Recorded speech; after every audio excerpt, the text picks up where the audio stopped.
ডান আমল বাম আমল।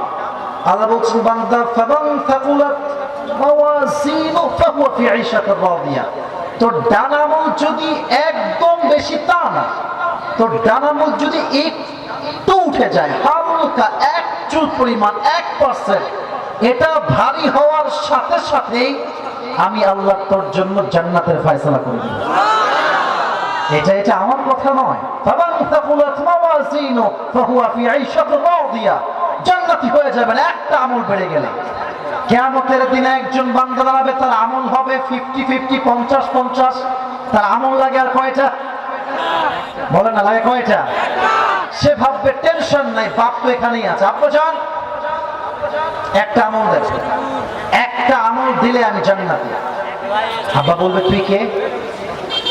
তুই কই থেকে আসছিস? হাসবেন না, হাসির কথা। তুই কে? কই থেকে আসছিস? আমার তো কোনো সন্তানই নাই। আম্মা জান আপনি তো আমাকে চেন, আপনি আমাকে একটা আমল দেন, একটা আমল দিলে আমি কনফার্ম জান্নাতি হয়ে যাব। মা বলবে তুই কে? কই থেকে আসছিস তুই? তোকে তো আমি চিনি না, বের হয়ে যা। বাবা মা সন্তান বউ কেউ দিবে না। হতাশ, চুপচাপ দুই হাত বেঁধে চুপ করে বসে, হতাশ।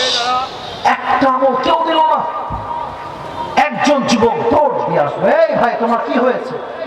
কি সমস্যা তোমার? Why you are so depressed man? তুমি হতাশ কেন? কি হয়েছে আমাকে বলো। বলে ভাইজান আজকে সব ঠিকঠাক, জাস্ট একটা আমল হলেই জান্নাতি, কেউ দিচ্ছে না একটা আমল। সে যুবক বলে ভাই এই টেনশন নাই, ওই একটা আমল তোমাকে আজকে আমি দান করবো। সুবহানাল্লাহ, জোরে পড়তে পারলেন না আপনারা? শক্তি দিবা তুমি আমাকে, দাও দাও দাও, নিয়ে দৌড় দিবা আল্লাহর কাছে। বড় ইন্টারেস্টিং কথা, এটা বুঝে শুনে শুনবেন। আল্লাহ আমি আমার একটা আমল পেয়ে গেছি, আমাকে এখন জান্নাত আমাকে দিয়ে দাও। আমি এখন জান্নাত চাবো, আমাকে এখন জান্নাত দাও। বলে কি রে তুই একটা আমল কই পেয়েছিস? তোকে কে দিয়েছে? আল্লাহ। হ্যাঁ দেখি, এই তো আমার ভাই, সে আমাকে একটা আমল দিয়েছে। আল্লাহ বলবে তোর মাথা ডাজন্ট মেক ইনস্টেন্স, তোর মাথা ঠিকঠাক আছে? বাপ দেয়নি, মা দেয়নি, সন্তান দেয়নি, বউ দেয়নি, তুই কেন দিয়েছিস? মাথা ঠিকঠাক আছে তো? বলবে আল্লাহ সবই ঠিকঠাক আছে, তবে দিয়েছি একটা উদ্দেশ্য, আমার কাছে আমল আছেই মাত্র একটা, থাকলেও কি না থাকলে আমি করবো কি তার নিয়ে, আমি তো কনফার্ম জানি। তো আমি ভাবলাম আমার ছোট্ট একটা আমল দিয়ে আমার কোনো ভাই যদি জান্নাত পেয়ে যায়, আমার আপত্তি কোথায়? আমি দয়া করে মায়া করে দান করে দিয়েছি। আল্লাহ বলবে ও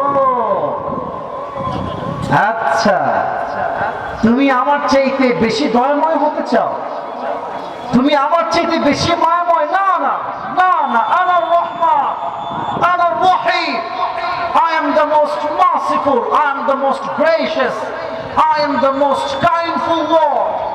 আমার মতো দয়াময় মায়াময় আর কেউ নয়।